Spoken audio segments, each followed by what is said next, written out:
हाँ भाई, आवाज़ आ रही है बच्चों?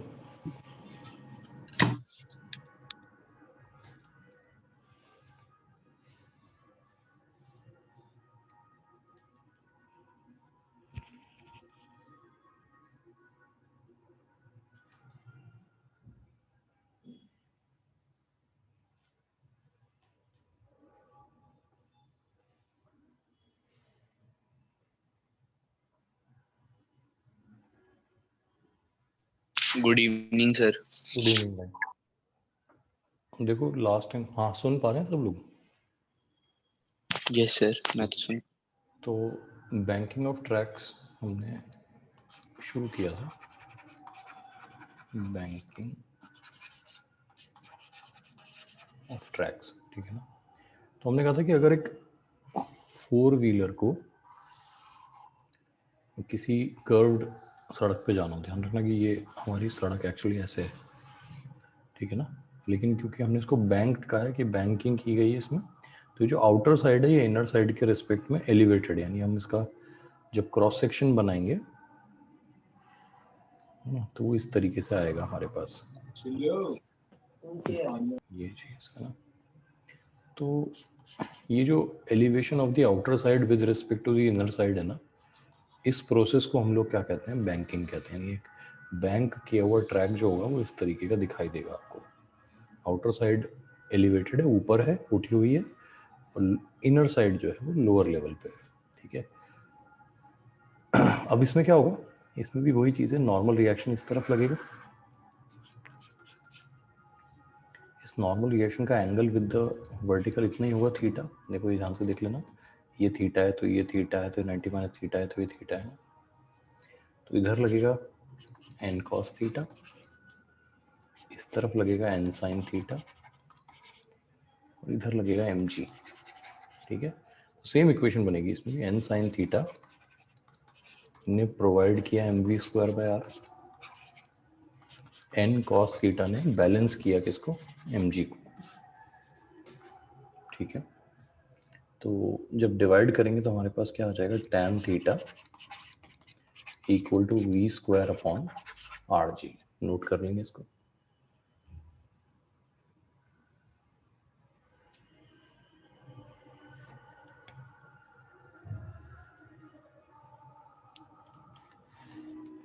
ठीक है ना।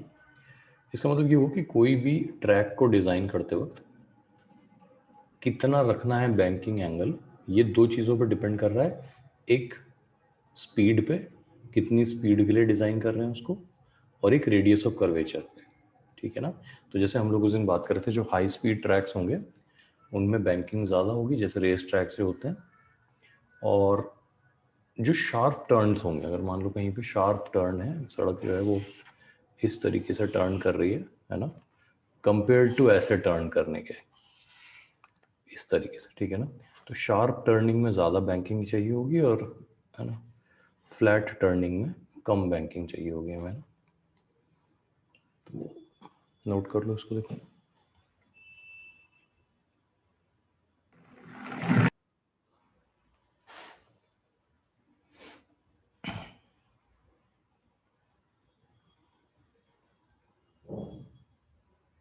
नोट कर लिया सबने? Yes sir. ठीक है। अच्छा, ये तो हम समझ गए कि ट्रैक को बैंकिंग की ज़रूरत क्यों पड़ती है, ये बात समझ गए सब लोग? Yes sir. ठीक है। अब अगर मान लो हम कहें, एक बात समझते हैं, ओवर बैंकिंग अगर हो जाए, ज़रूरत से ज़्यादा बैंकिंग कर दें हम लोग, है ना, तो इससे क्या चैलेंजेस हमारे सामने आएंगे वो सोचते हैं। तो मान लो हमने एक सड़क को डिज़ाइन किया और इस तरीके से उसको बैंक कर रखा हमने एक अच्छे खासे एंगल पे। इस पे अगर हम एक 4 व्हीलर लाके खड़ा कर देते हैं ऐसे, ठीक है ना, बाकी इमेजिन कर लो आप, क्या चैलेंजेस हैं हमारे सामने, ज्यादा बैंकिंग होने से क्या चिंता हो जाएगी?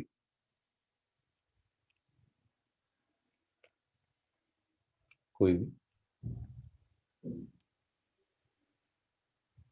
स्लिप होने का चांस होगा नीचे। स्लिप होने का चांस, तो बिल्कुल सही बात है ना, कि अगर हमारे पास कोई ट्रैक है जो बहुत ज्यादा एंगल पे बैंक्ड है।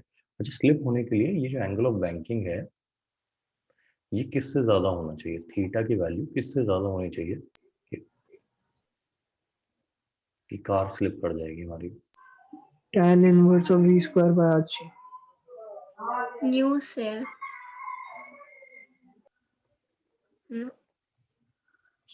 सोच लो।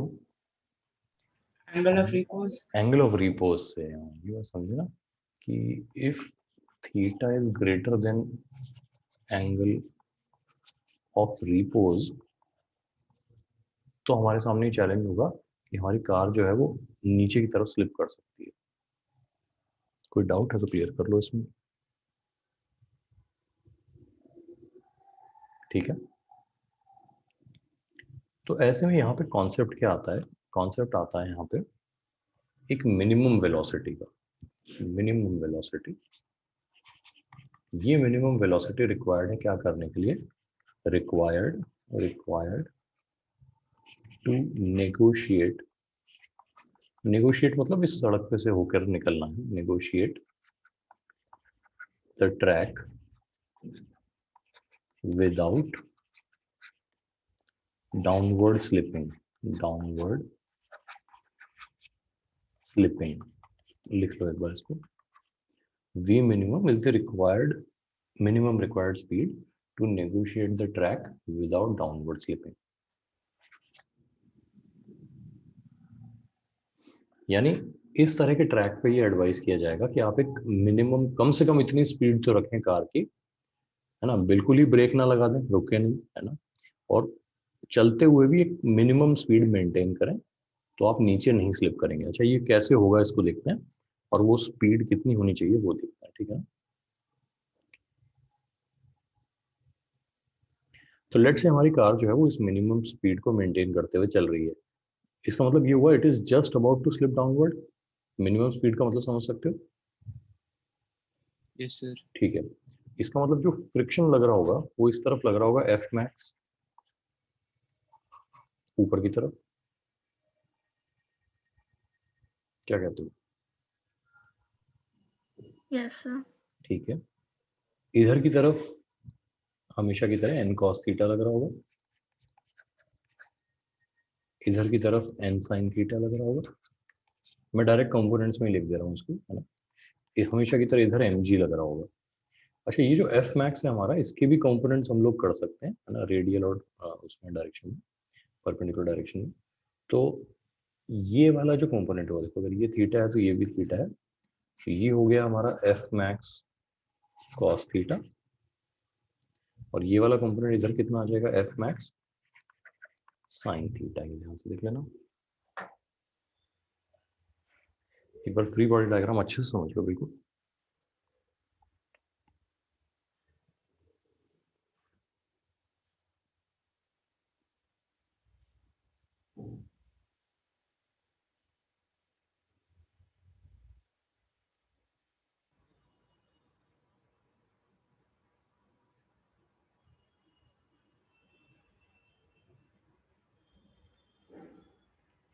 नोट कर लिया?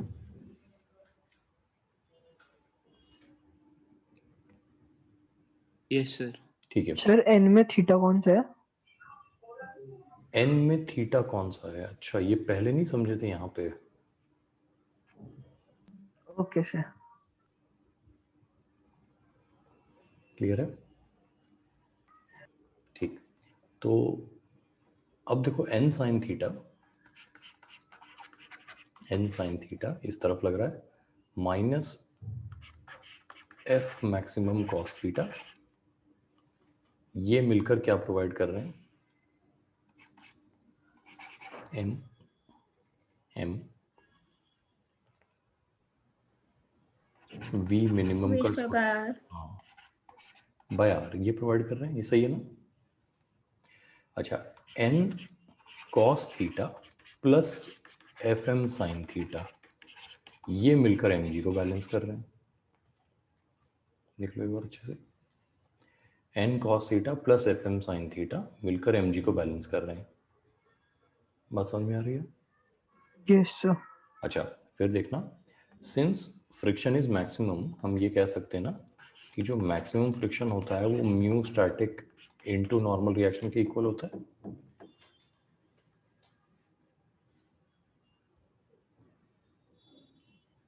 सही है?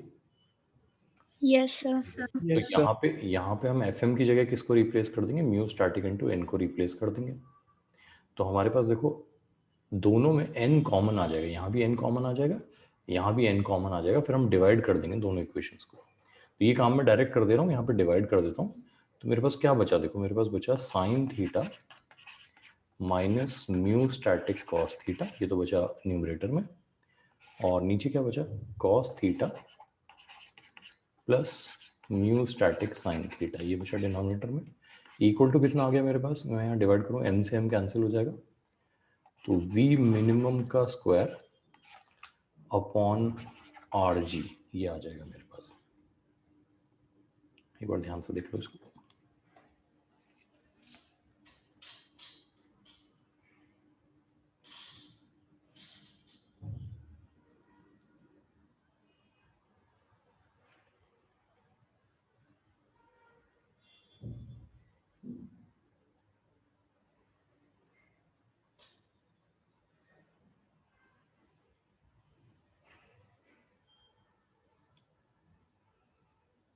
लिख लिया? तो यहाँ से हमारे पास v मिनिमम की वैल्यू जो है ये आ जाएगी under root of R G into sine theta minus mu S cos theta upon cos theta plus mu S sine theta. इसको नोट कर लो। अब एक तो ये डेरिवेशन अच्छे से समझ में आ जाना चाहिए, दूसरी बात ये है आपको ये पर्पस समझ में आ जाना चाहिए कि इस मिनिमम वेलोसिटी का पर्पस क्या है। अगर कोई कार कम से कम इतनी वेलोसिटी मेंटेन करती है तो इट विल इंश्योर कि वो नीचे स्लिप नहीं करेगी। वेलोसिटी इससे कम होते ही क्या हो जाएगा? स्लिप हो जाएगा। स्लिप कर जाएगी कार, ठीक है ना? तो ये बात तो हमें समझ में आ गया कि जहाँ ओवर बैंकिंग होती है, बैंकिंग ज़रूरत से ज़्यादा कर दी जाए, वहाँ पे आपको एक मिनिमम स्पीड मेंटेन करनी पड़ती है सो दैट आपका व्हीकल जो है वो डाउन द स्लोप स्लिप ना करे। यहाँ तक क्लियर है? अब ये कहते हैं कि चलो हमने इस मिनिमम स्पीड से अपनी स्पीड बढ़ानी शुरू की, अब क्या गेस करते हो आप क्या होगा? कि मिनिमम स्पीड मान लेते हैं 30 किलोमीटर पर आ रहा है, हमने स्पीड बढ़ा के 35, 40 ऐसे कर ली, 50 कर ली, अब क्या होगा?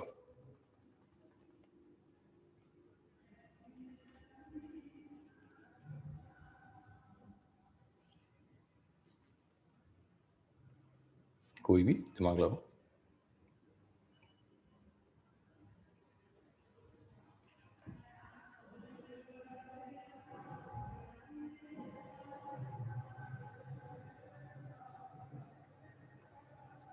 कोई जवाब किसी के पास? ठीक है, तो समझो जैसे जैसे हम स्पीड बढ़ाएंगे वैसे वैसे क्या होगा, ये जो फ्रिक्शन की रिक्वायरमेंट है स्लिपिंग रोकने के लिए ये कम होती चली जाएगी। यानी अभी मैक्सिमम फ्रिक्शन लग रहा था मिनिमम स्पीड के केस में, ये फ्रिक्शन कम होता जाएगा। फ्रिक्शन कम होता जाएगा यानी सेंट्रीपिटल फोर्स की जो रिक्वायरमेंट है हमारी वो नॉर्मल रिएक्शन से ही कंप्लीट हो जा रही है, फ्रिक्शन की ज़रूरत हमें कम पड़ रही है। तो जैसे जैसे स्पीड बढ़ाएंगे वैसे वैसे क्या होगा, फ्रिक्शन कम होता चला जाएगा। सर लेकिन फ्रिक्शन तो आपने मैक्सिमम पे, तो how can it like start? Maximum से बेटा कम तो हो ही सकता है ना, मैक्सिमम से ज़्यादा नहीं हो सकता।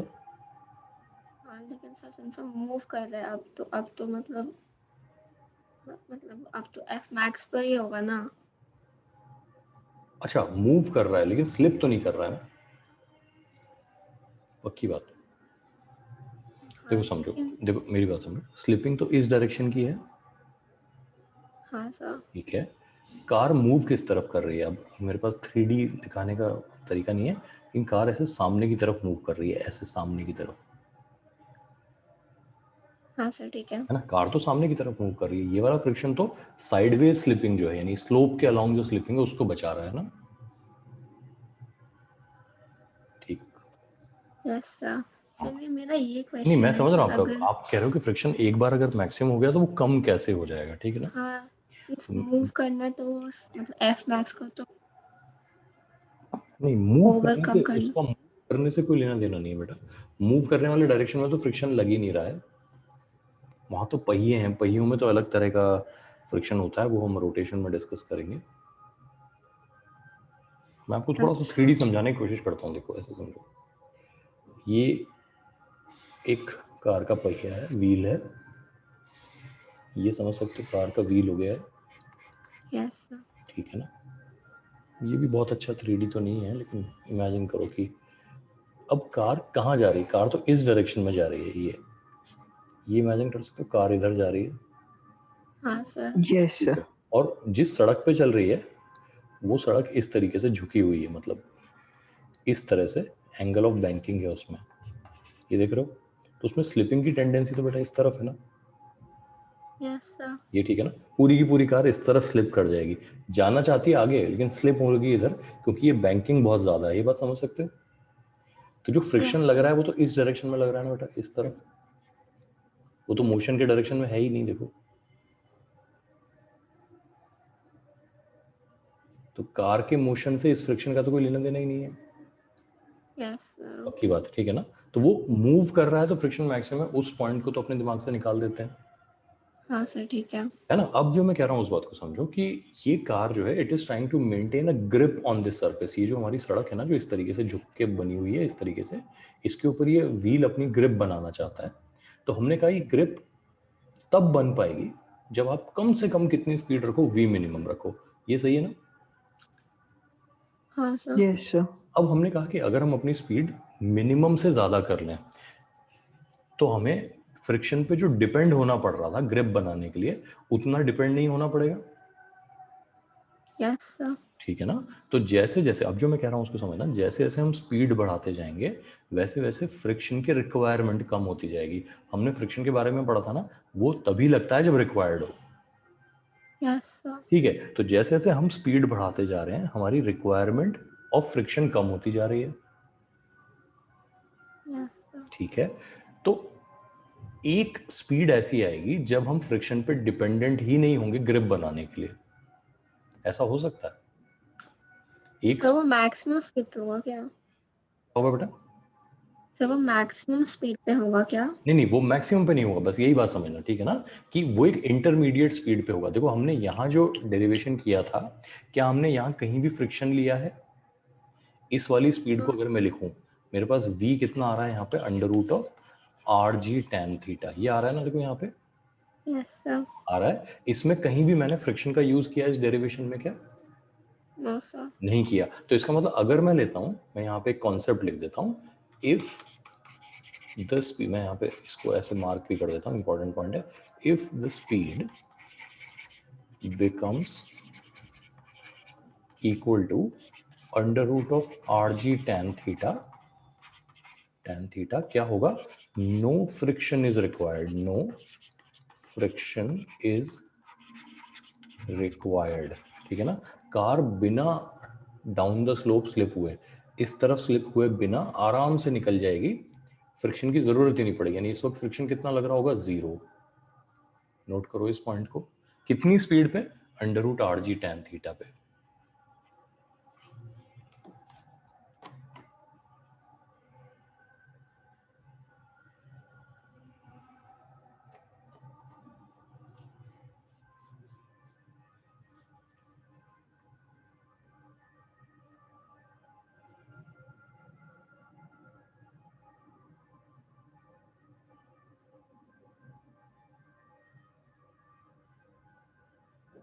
समझ गए बात?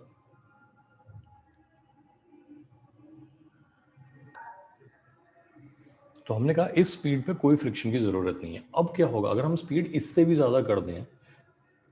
सबसे कम ये थी इसके बिना तो स्लिपिंग नीचे की तरफ हो जाएगी। इस स्पीड पे फ्रिक्शन के बिना भी हम बिना स्लिप हुए चल सकते हैं। ऑब्वियसली ये वाली स्पीड इस वाली स्पीड से अच्छी खासी ज़्यादा है। अगर हम और स्पीड बढ़ाएंगे तो क्या होगा, ये गेस कर सकते हो कि स्पीड और ज़्यादा बढ़ाएंगे तो क्या होगा? सर फिर से स्लिप होने के चांसेस फिर से स्लिप होने के चांस हो जाएंगे। बिल्कुल सही बात है। लेकिन इस बार गेस करो स्लिपिंग किस तरफ होगी, नीचे या ऊपर?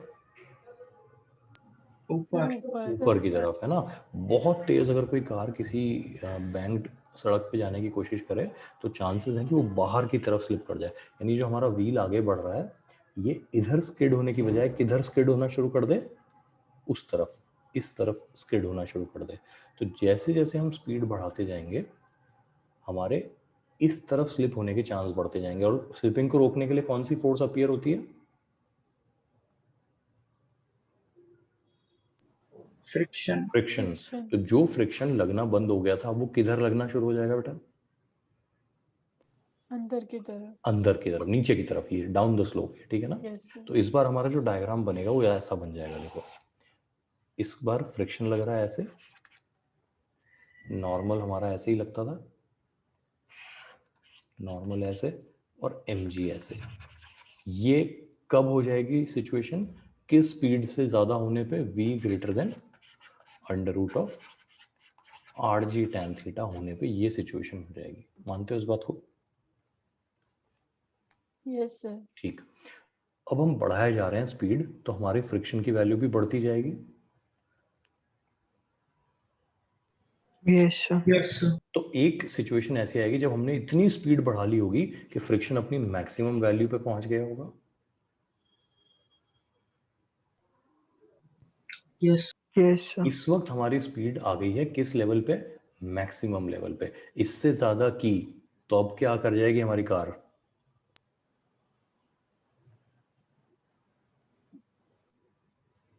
स्लिप हो जाएगी। स्लिप कर जाएगी, ये बात ठीक है ना। तो इस बार ये जो हमने एफ मैक्स लिख के जो डायग्राम बनाया है ये किसका है? ये हो गया when the vehicle is about to slip किस तरफ? अपवर्ड्स, अब ऊपर ऊपर। ये आई बात समझ में? ठीक है, फिर से क्या कर लेते हैं, वही कंपोनेंट्स बना लेते हैं। एफ मैक्स का इधर वाला कंपोनेंट जो आएगा वो एफ मैक्स कॉस थीटा आएगा। जो इधर वाला आएगा नीचे वाला वो एफ मैक्स साइन थीटा आएगा। नॉर्मल के हमारे वही कंपोनेंट हैं, इधर वाला एन कॉस थीटा है, कैसे हुआ ये देख लेना।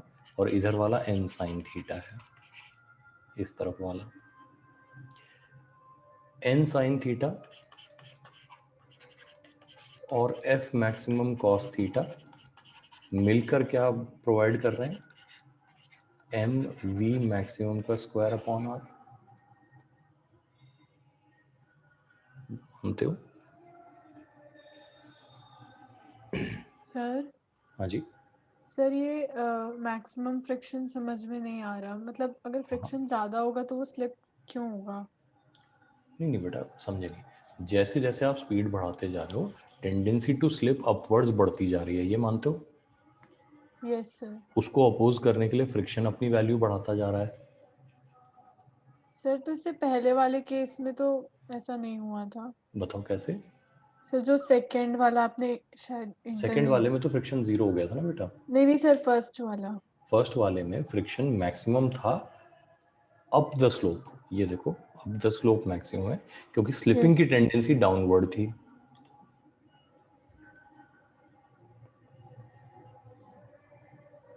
Okay sir.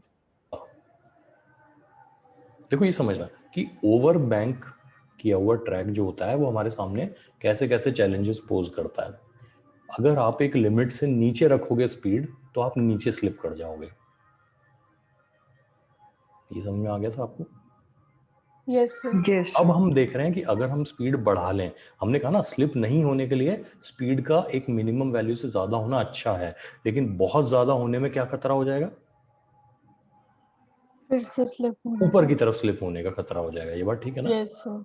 समझ सकते हो इस बात को ना भाई? जैसे Yes, मान लो sir. है ना एक वो हम एक वीडियो गेम डिजाइन करें। वीडियो गेम्स में फिजिक्स इंजन्स होते हैं, कभी किसी ने रिसर्च की है इस पे? कोई नहीं। हम एक रेसिंग वाला गेम डिज़ाइन करते हैं जिसमें एक ओवर बैंक ट्रैक है जिस पे हमारी कार जो है वो इस तरीके से जाएगी। तो यहाँ पे हम क्या करते हैं, आग लगा देते हैं और यहाँ से नीचे एक बहुत गहरी खाई है ऐसा कह देते हैं, ये बात ठीक है ना। हमारी कार ऐसे जा रही है, अगर हमने स्पीड बहुत कम रखी तो कहाँ जाएंगे, आग में या खाई में?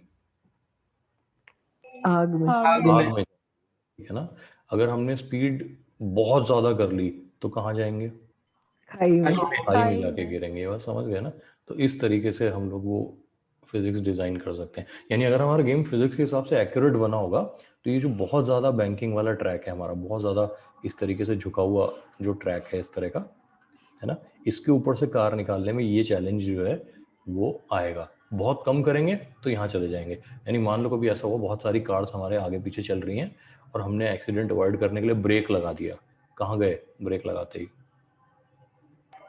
आग आग में। में। आग में गए। ये बात ठीक है ना। और मान लो हम सबसे आगे हैं और हमने अपनी पोजीशन मेंटेन करने के लिए बहुत ज़्यादा तेज स्पीड पे ये टर्न ले लिया, कहाँ जाएंगे? खाई में। खाई में जाएंगे। तो अभी जो खाई में जाने के लिए स्पीड जो है वो किससे ऊपर होनी चाहिए, वी मैक्सिमम से ज़्यादा होनी चाहिए। खाई में नहीं जाने के लिए स्पीड कहाँ तक होनी चाहिए, वी मैक्सिमम तक होनी चाहिए। तो हमने लिखा N sine theta plus F max cos theta equal to M V square max upon R, ये लिख लिया। अगला हमारे पास क्या था, देखो M G plus F M sine theta, ये दोनों मिलकर किसको बैलेंस कर रहे होंगे, या मैं ऐसे लिख दूं N cos theta minus F M sine theta, ये मिलकर एम जी को बैलेंस कर रहा होगा एफ मैक्स साइन थीटा। और फिर से वही कहानी, एफ मैक्स हमारा म्यू स्टैटिक टाइम्स नॉर्मल के बराबर होता है, दोनों को डिवाइड कर लेंगे।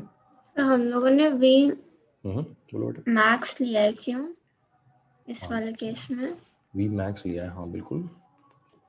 क्यों लिया है बताओ, लगाओ वी दिमाग। मैक्स क्यों लिया है इसमें? वी मिनिमम पे क्या हो रहा था,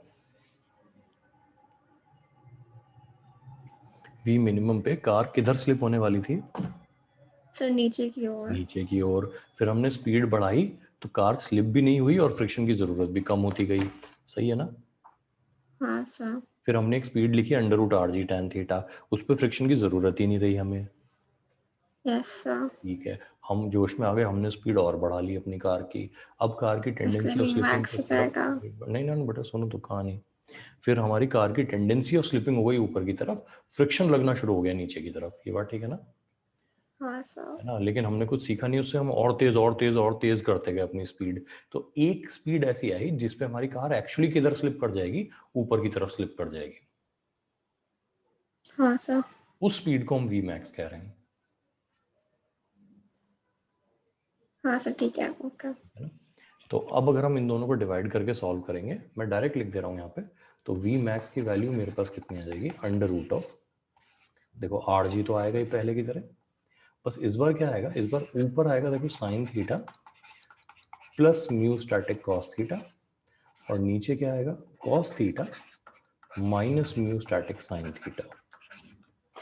नोट कर लो एक बार इसको, देखो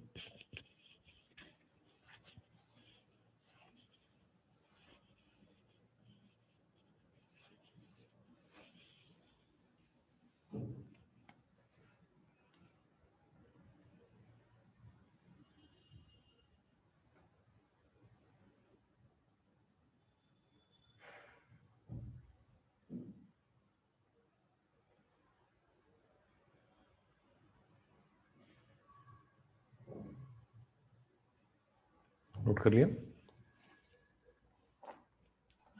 यस सर। ठीक है। तो अब ये बात आपको समझ में आ गई कि ओवर बैंकिंग करने से खतरा क्या होता है, स्लिप होने का। और स्लिपिंग दो तरह की है, एक है डाउन द स्लोप, उसको रोकने के लिए स्पीड एक मिनिमम वैल्यू से ज्यादा होनी चाहिए। फिर एक खतरा है स्लिपिंग अप द स्लोप, उसको रोकने के लिए स्लिपिंग, उसको रोकने के लिए वेलोसिटी एक मैक्सिमम वैल्यू से क्या होनी चाहिए बेटा, कम। कम होनी चाहिए। तो कुल मिला के इस पूरे डिस्कशन का कंक्लूजन क्या है कि एक ओवर बैंकिंग वाले ट्रैक में अगर स्लिप नहीं होना है तो वी को किस रेंज में रहना है, वी मिनिमम से लेके वी मैक्सिमम की रेंज में रहना है। उनकी वैल्यू अब आपको याद कर लेनी है अच्छे से कि कैसे डिराइव होती है और वैल्यू क्या होती है, समझ जाओगे? Yes sir. ठीक है, तो आई होप ये कॉन्सेप्ट आपको समझ में आ गया होगा। और देखते हैं, देखो एक और इंटरेस्टिंग एग्जांपल होता है सर्कुलर मोशन का, जिसको हम कहते हैं amusement park rotor. Amusement park rotor क्या होता है? अम्यूजमेंट पार्क समझते हो, वो डिज्नीलैंड जैसी जगह जो होती हैं? Yes sir. Yes sir. मतलब एक ऐसी जगह यस सर। जहाँ 12 महीने मेला लगा रहता है ना?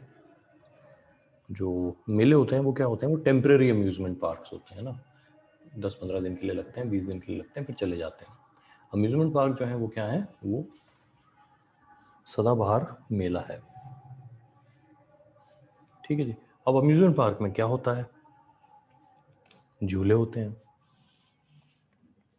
राइड्स होती हैं तरह तरह की, है ना? Yes sir. बिल्कुल। तो इसी तरह से एक फीचर होता है अम्यूजमेंट पार्क में, कहीं कहीं पे होता है, कहीं नहीं भी होता, जिसको हम रोटर कहते हैं। रोटर क्या होता है? ये एक बड़ा सा ऐसे सिलिंड्रिकल शेप्ड कमरा मान लेते हैं, रूम जैसा होता है ऐसे, है ना? ये ऐसे मान लेते हैं सिलिंड्रिकल शेप्ड एक रूम बना हुआ है, एक दरवाज़ा होगा जहाँ से लोग इसमें अंदर आ जाएंगे। जो लोग अंदर आते जाएंगे उनसे क्या कहा जाएगा? ये इसकी दीवारें हो गई अंदर की ना, ऐसे लकड़ी का बना होता है ये। लोगों से कहा जाएगा आप दीवार के साथ हाथ ऐसे फैला के खड़े हो जाओ, दीवार के साथ चिपक के। तो जनता क्या करेगी? ऐसे दीवार के साथ चिपक के खड़ी हो जाएगी। ये सब जगह लोग ऐसे चिपक के खड़े हो गए। सही है जी। Yes sir. उसके बाद उसके बाद क्या होगा? ये रोटर अपने एक्सिस पे, ये रोटर का एक्सिस मान लेते हैं, इस तरीके से टर्न करना शुरू करेगा, ऐसे घूमना शुरू हो जाएगा। ये लोग भी उसके साथ साथ घूमने शुरू हो जाएंगे। ठीक। जो रोटर का ओमेगा है वो धीरे धीरे बढ़ाया जाएगा, और तेज और तेज और तेज और तेज घूम रहा है, लोगों को मजा आ रहा होगा। किसी को उल्टी भी आ सकती है, कर देते हैं कई लोग, लेकिन चलो उन लोगों की बात हम नहीं कर रहे हैं। ठीक है जी। अब इसमें जो असली खेल है वो क्या है कि एक सर्टेन मिनिमम ओमेगा अचीव होते ही जो नीचे फ्लोर है, ये जो नीचे फ्लोर था जिस पे लोग खड़े हुए थे, वो हटा दिया जाएगा। अब लोगों के पैरों के नीचे जमीन नहीं है, और तब भी लोग नीचे गिर नहीं रहे हैं, यानी वो दीवार से समहाउ चिपक गए हैं। थोड़ी देर के लिए इमेजिन कर सकते हो कि ऐसा हो रहा होगा? कर लिया सर। कर लिया। Yes sir. अब कर लिया। है ना, ये कैसे पॉसिबल हुआ इसको समझते हैं। ठीक है, और ऐसा करने पे लोगों को इसमें बड़ा आनंद की अनुभूति होगी, है ना, कि भाई वाह मजा आ गया, क्या होगा, जादू हो गया ना। तो ये कैसे हुआ इसको समझते हैं। रोटर का कॉन्सेप्ट सबको समझ में आ गया, है ना, कि होता क्या है इसमें ना। बैठा ले रहा हूँ तो जो करीब आज बच गो ना तो वो रखवा लेंगे, करीब आज का जो बच गो हुए वो रखवा लेंगे। देखो ये रोटर की वॉल है, दीवार है ऐसे, है ना, और ये पब्लिक में से कोई एक व्यक्ति है, व्यक्ति को ब्लॉक की तरह से मान लेते हैं।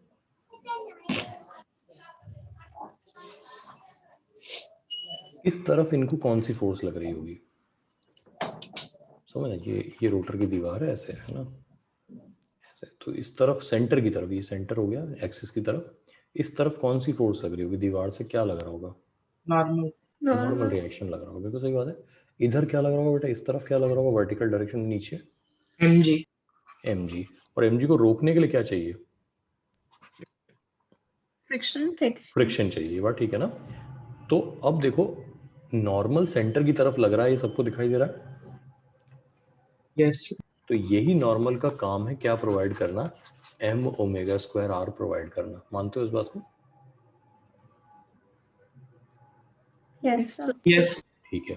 फ्रिक्शन का काम है किसको बैलेंस करके रखना? एमजी। mg को। तो अगर मैं ओमेगा की मिनिमम वैल्यू रखूं, यानी इससे कम करते ही जनता नीचे गिर जाएगी। तो उस केस में फ्रिक्शन अपनी मैक्सिमम वैल्यू पे काम कर रहा होगा। बोलो कुछ। Yes sir. तो मैं लिख देता हूं mu static into N equal to M G, जिस वक्त यहां ओमेगा क्या है, मिनिमम है। एक बार देख लो अच्छे से।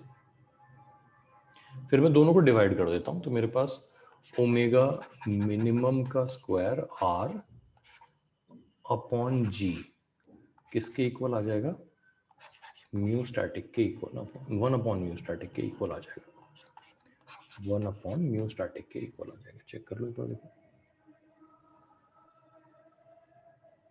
Yes sir. सही है। तो यहां से ओमेगा मिनिमम की वैल्यू कितनी आ गई मेरे पास,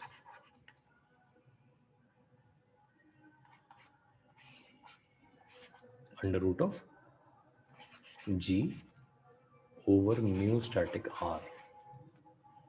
देख सकते हो, एक बार चेक कर लो। Yes sir. Yes sir.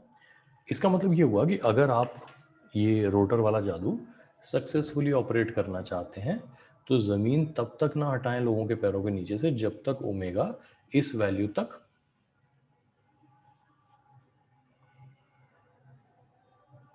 नहीं पहुंच जाता। ये बात ठीक है ना। अच्छा, अब होता क्या है, जो एक्चुअल रोटर ऑपरेट करने वाले होंगे या डिज़ाइन करने वाले होंगे वो क्या करेंगे, देखो यहाँ पे म्यू स्टैटिक एक रोल प्ले कर रहा है। आर हमें पता है कितना है, हमने रोटर डिज़ाइन किया है, तो वो सिलेंडर का रेडियस हमें पता है ना बेटा। Yes sir. Yes sir. Gravity तो जिसने भी की डिज़ाइन उन्होंने पहले से कर रखी है, तो ग्रेविटी की वैल्यू ऑलरेडी फिक्स है। ये म्यू स्टैटिक कौन लेकर आ रहा है, सरफेस। हाँ नहीं, जनता लेकर आ रही है ना। सोचो अब कोई एक व्यक्ति है, वो मान लो कुछ वुलन स्वेटर पहन के आया है, उसके और दीवार के बीच में फ्रिक्शन ज़्यादा होगा, या कोई व्यक्ति जो है वो मतलब कुछ पैराशूट ओढ़ के आ गया है, नायलॉन के कपड़े। मेरी बात समझ रहे हो ना। Yes sir. तो लोगों के और दीवार के बीच में फ्रिक्शन अलग अलग वैल्यू का हो सकता है, जो हमें पता नहीं है कौन क्या पहन के आने वाला है। पक्की बात है ना। Yes yes sir. सर। तो या तो हम ये करें कि सबको क्या करें, अपनी तरफ से एक एक्सटर्नल कवरिंग प्रोवाइड कर दें कि भाई ये पहन के रोटर में जाओ, यस सर। है ना। Yes sir. अगर हम ये नहीं करना चाहते तो फिर हम क्या कर सकते हैं, ओमेगा को इस मिनिमम वैल्यू से भी कई गुना ज्यादा कर देते हैं, ठीक है, Yes, sir. ताकि regardless of whatever one is wearing उसको अच्छा खासा फ्रिक्शन मिल जाए और वो नीचे ना गिरे। सही बात है कि नहीं है, यस सर। है ना। तो ये ओमेगा मिनिमम वहां बस एक गाइडलाइन की तरह से काम करेगा, और डिजाइन करने वाले जो होंगे वो अच्छी खासी स्पीड इससे ज्यादा कर देंगे, और उसके बाद ही फिर वो फ्लोर जो है नीचे से हटाया जाएगा। बात समझ आ गई। Yes sir. ठीक है, तो ये रोटर वाला जादू सबको समझ में आ गया कैसे अचीव किया जाता है। Yes sir. ठीक है जी, ये हमने समझ लिया। अब एक काम करते हैं, क्योंकि सर्कुलर मोशन हमारा कंप्लीट ही हो चुका है, तो यहाँ पे मैं आपको थोड़ा सा एक कॉन्सेप्ट बता देता हूँ जिसको कहते हैं सेंट्रीफ्यूगल फोर्स। ये लास्ट के लिए मैंने बचा के रखा हुआ था, मैं आपको कंफ्यूज नहीं करना चाहता था शुरू में, है ना। सेंट्रीफ्यूगल फोर्स क्या होती है, नाम सुना है कभी आपने सेंट्रीफ्यूगल फोर्स का? सर सेंट्रीपिटल सुना था। सेंट्रीपिटल तो हमने सुन ही लिया, इस चैप्टर में बहुत डिस्कस कर लिया। सेंट्रीफ्यूगल पहले आपने कभी नाम सुना है? कोई बात नहीं सुना तो आपने सेंट्रीफ्यूज नाम का एक मशीन होती है, कभी इसका नाम सुना है सेंट्रीफ्यूज? Yes sir. सेंट्रीफ्यूज कहाँ सुना है बेटा? सर वो दूध को शायद से स्प्लिट करने में। बहुत सही, बिल्कुल। वो है ना, दूध में से मक्खन निकालने की कार्रवाई जो होती है, क्रीम सेपरेट करना जिसको कहते हैं ना, तो मिल्क और क्रीम को सेपरेट करने के लिए इस मशीन का यूज़ किया जाता है। जैसे जो इंडस्ट्रियल डेयरीज होती है ना, जैसे मदर डेयरी टाइप की बड़े लेवल पे जो काम करती हैं, है ना, तो वहाँ पे आपने वो बिलोना देखा? बिलोना एक मटकी होती है, मटकी के अंदर एक डंडा होता है। Yes sir, yes yes sir. आपने देखा है देखा है। ना? मट्टा फट है ना, उसमें क्या होता है, उसमें ऐसे मटकी जो होती है ना, उसके बीच में एक ऐसे डंडा लगा होता है ना, और इसके ऊपर ऐसे डंडे के ऊपर रस्सी बंधी होती है ऐसे, है ना। हाँ तो रस्सी को इस तरह से पकड़ लेते हैं और फिर पुश पुल फॉर्मेट में उसको फोर्स लगाया जाता है यस सर है ना, Yes. दोनों तरफ से अलग अलग खींचते हैं। तो फिर उस केस में क्या होता है कि ये घूमना शुरू हो जाता है ऐसे, है ना, डंडा जो है। इसमें हो सकता है अंदर ऐसे ब्लेड्स भी बना दिए जाएं इस तरीके के, तो वो जो भी इसमें छाछ या मट्ठा जो भी होगा वो इस तरीके से रोटेट होना शुरू हो जाएगा। ये बात समझ रहे हो? तो ये यस सर ही प्रोसेस से काम करता है, मतलब क्रीम या मक्खन को सेपरेट करने में, जिस तरीके से सेंट्रीफ्यूज काम करता है। तो सेंट्रीफ्यूज क्या होता है, वो कंटिन्यूसली घूमता रहता है एक ही डायरेक्शन में। हमारा जो बिलोना होता है वो एक बार इधर जाता है, फिर एक बार इधर आता है, एक बार इधर जाता है, एक बार इधर आता है। थोड़ा सा कम एफिशिएंट होता है मशीन से ऑब्वियसली, क्योंकि हम ये काम हाथ से कर रहे हैं, है ना, लेकिन फिर भी काम वही करता है। अब ये कैसे करता है ना, इस चीज़ को समझते हैं, है ना। तो होता क्या है कि जो मिल्क और क्रीम पार्टिकल्स होते हैं उनकी डेंसिटी ऑब्वियसली अलग अलग होती है। Yes Yes, sir sir. कौन लाइटर होता है, मिल्क या cream? Milk. Cream cream cream जो है इट इज लाइटर। कोई मक्खन बनने के बाद मक्खन ऊपर आता है कि दूध ऊपर आता है? मक्खन मक्खन ऊपर आ जाएगा। मक्खन ऊपर आ- वो छाछ या मट्ठा जो है वो तो नीचे रह जाएगा, मक्खन जो है वो फ्लोट करना शुरू हो जाएगा।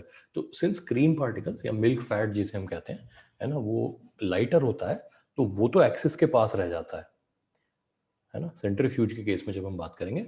और बाकी के जो पार्टिकल्स होते हैं वो एक्सिस से दूर भागना शुरू हो जाते हैं, ठीक है, अपनी डेंसिटी में डिफरेंस होने की वजह से। तो इस वजह से क्या होता है कि जो हमारा क्रीम है वो एक साथ इकट्ठा होना शुरू हो जाएगी, ग्रुप होना शुरू हो जाएगी, और जो मिल्क है वो उससे अलग होना शुरू हो जाएगा। तो यहाँ पे सेंट्रीफ्यूज जो है, इसमें वर्ड सेंट्रीफ्यूगल फोर्स को हम समझने की कोशिश करते हैं। सेंट्रीफ्यूगल है ना, पहले तो इस वर्ड को लिटरली समझते हैं। तो सेंट्रीपिटल मतलब जब हम लिखते थे सेंट्रीपिटल, तो सेंट्री मतलब सेंटर की, सेंटर से रिलेटेड है, और पिटल मतलब है टूवर्ड्स, टूवर्ड्स, है ना, मतलब सेंटर की ओर, सेंट्रीपिटल। फ्यूगल एकदम उल्टा है, फ्यूगल क्या है, अवे। तो सेंट्रीफ्यूगल का लिटरल मीनिंग क्या हुआ?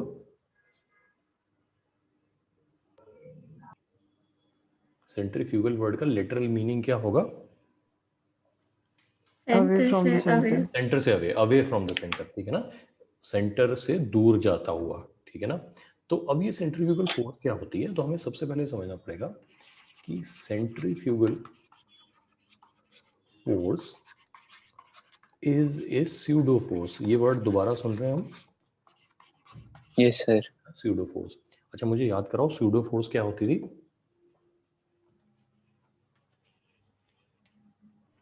कोई भी?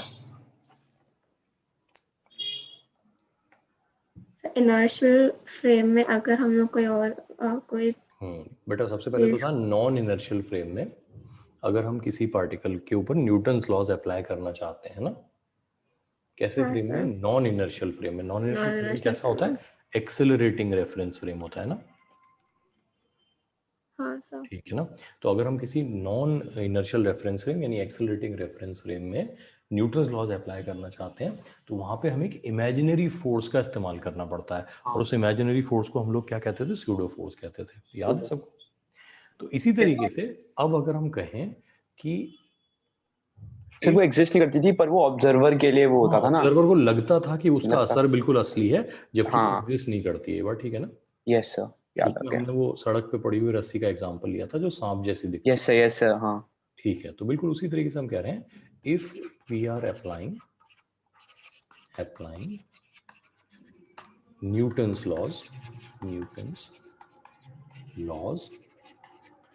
इन ए रोटेटिंग रेफरेंस फ्रेम। कैसे रेफरेंस फ्रेम में? रोटेटिंग रोटेटिंग रेफरेंस फ्रेम में यानी इनसाइड द फ्रेम जाके अगर हम न्यूटन्स लॉ अप्लाई करें, तो हमें वहां पे एक इमेजिनरी फोर्स अप्लाई करनी पड़ती है, जिसको हम क्या कहते हैं? सेंट्रीफ्यूगल फोर्स कहते हैं। और ये फोर्स किस तरफ लगती है? Away from the center. Away from the centre लगती है, ठीक है ना। इसका एग्जांपल हम यही रोटर वाला एग्जांपल ले लेते हैं। इमेजिन करो कि आप वो व्यक्ति हो जो रोटर में गया है टिकट लेके, ठीक है जी, कर लिया। ठीक है। जब आपसे पूछा जाएगा कि आपने रोटर के अंदर क्या फील किया, तो पता है लोग क्या कहेंगे? लोग ये कहेंगे, मतलब जिससे भी पूछा जाएगा वो क्या कहेगा? वो कहेगा जैसे ही रोटर घूमना शुरू हुआ मुझे ऐसा लगा कि कोई मुझे अगेंस्ट द वॉल प्रेस कर रहा है। कोई, यहाँ पे लिख देते हैं कोई। यस सर, ऐसे ही लगेगा। ऐसा लगेगा कि कोई आपको अगेंस्ट द वॉल प्रेस कर रहा है, ऐसा फीलिंग आएगी। कोई नहीं कर रहा। क्या यहाँ कोई है जो आपको प्रेस कर रहा है, नो पुश कर रहा? नहीं, लेकिन फीलिंग पूरी आएगी, ऐसी फीलिंग आएगी कोई है ना, there is someone some force जो क्या कर रहा है, हमें दीवार की तरफ पुश कर रहा है। ठीक है। अच्छा, जितना हमें दीवार की तरफ पुश करेंगे दीवार से हमें क्या मिलेगा? नॉर्मल। नॉर्मल मिलेगा, नॉर्मल रिएक्शन मिलेगा। तो अब देखो क्या होगा, इन दिस रेफरेंस फ्रेम है ना, जो हमारा रोटर का रेफरेंस फ्रेम है, उसके अंदर जितने लोग हैं, अगर उनसे कहें कि जो फील हुआ उसकी इक्वेशन लिखकर बताओ, तो वो कहेगा भाई देखो यहां से तो क्या लगा, कोई को हटा के कुछ कर देते हैं, कुछ लगा, कुछ। ठीक है जी, कुछ लगा। और इधर से क्या लगा? नॉर्मल। नॉर्मल। अच्छा, रोटर भी घूम रहा है, आप भी घूम रहे हो, तो विद रेस्पेक्ट टू रोटर तो आप स्टेशनरी हो। Yes, sir. तो यस सर। n बराबर क्या हो जाना चाहिए? कुछ कुछ हो जाना चाहिए। ये ठीक है ना, n बराबर कुछ हो गया। अच्छा, वहां n किसके बराबर था? m omega m omega square r के बराबर था। ये बात ठीक है ना? तो इसका मतलब यहाँ जो कुछ होगा वो किसके बराबर होना चाहिए? m omega square m omega. तभी तो फिजिक्स अपना काम सही करेगी भाई। फिजिक्स तो अपना काम सही करती है चाहे वो जिस भी फ्रेम में हो। ये बात सही है ना? Yes sir. तो यहां से हमने प्रूव कर लिया कि कुछ बराबर m ओमेगा स्क्वायर r है। अब लोगों ने कहा यार एक कुछ कुछ मत कहो, इसको साइंटिफिक नाम दे दो। तो उन्होंने कहा कि हमें यहाँ पर लगी है एक सूडो फोर्स, और उस सूडो फोर्स का भी नाम क्या है? Centrifugal force. ठीक है ना? तो क्या हम ऐसा कह सकते हैं कि इस व्यक्ति को कितनी सेंट्रीफ्यूगल फोर्स लगी?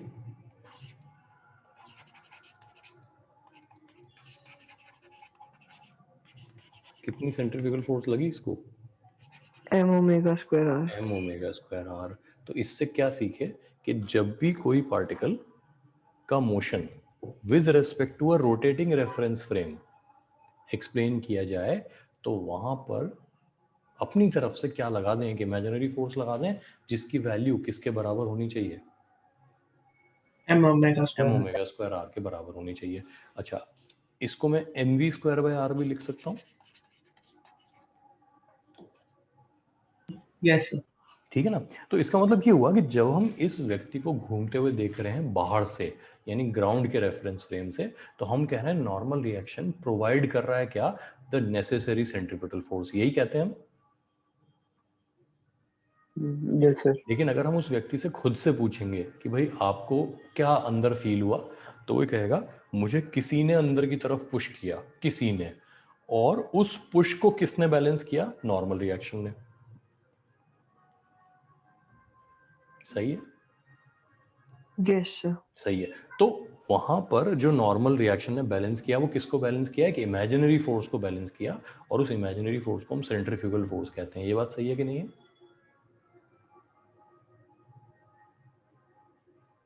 Yes sir. ठीक है। अच्छा, अब मुझे सेंट्रीफ्यूगल और सेंट्रीपिटल में डिफरेंस बता सकते हो?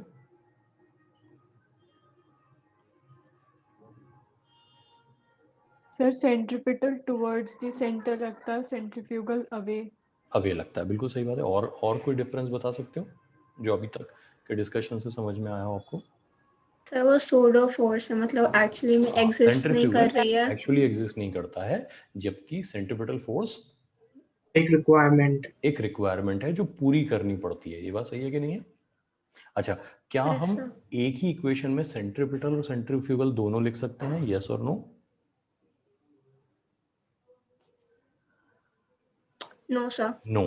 ठीक है ना? हम सेंट्रीपिटल तब लिखेंगे जब हम मोशन को एक्सप्लेन कर रहे हैं इनर्शियल रेफरेंस फ्रेम से, यानी ग्राउंड के रेस्पेक्ट में। सही बात है? Yes yes sir. सर।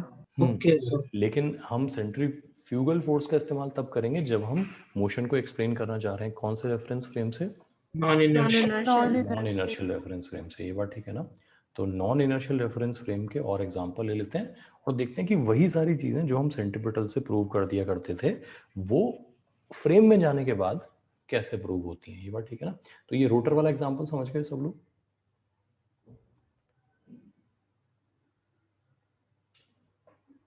कुछ तो बोलो हाँ ना।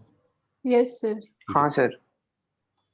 जब हमने सर्कुलर मोशन पढ़ना शुरू ही किया था तब हमने एक एग्जांपल लिया था एक घूमते हुए कटोरे का जिसके अंदर एक पार्टिकल है और वो ना ऊपर जा रहा है ना नीचे आ रहा है, बस कटोरे के साथ साथ ऐसे घूम रहा है बिना किसी फ्रिक्शन की मदद के। फ्रिक्शन है ही नहीं यहाँ पे, तब भी वो कटोरे के साथ साथ चिपका हुआ घूम रहा है। लिया था हमने ऐसा example? Yes, sir. Yes sir. अच्छा, यही काम अब हम सेंट्रीफ्यूगल फोर्स से प्रूव करते हैं। पार्टिकल को क्या फील हो रहा है, इधर क्या लग रहा है उसे? Normal. नॉर्मल लग रहा है। इधर क्या लग रहा है? mg। mg। और क्योंकि वो कटोरे के साथ साथ घूम रहा है उसको कोई इस तरफ धक्का दे रहा है। कितना धक्का दे रहा है इस तरफ? क्या लग रहा है उसे? M omega square. m R. Omega square r लग रहा है। ये बात ठीक है ना? अच्छा, Yes. ये एंगल थीटा है तो ये वाला एंगल थीटा है, तो इधर लगेगा, इधर n cos थीटा, इधर लगेगा n sin थीटा। तो n sin थीटा ने किसको बैलेंस किया? m ओमेगा स्क्वायर r को। ध्यान रखना r ये वाला रेडियस है, ये बड़ा रेडियस कैपिटल R है। n cos थीटा ने किसको बैलेंस किया? mg को। डिवाइड करके वही वैल्यू जो बतानी है बता देंगे। बात समझ पा रहे हो?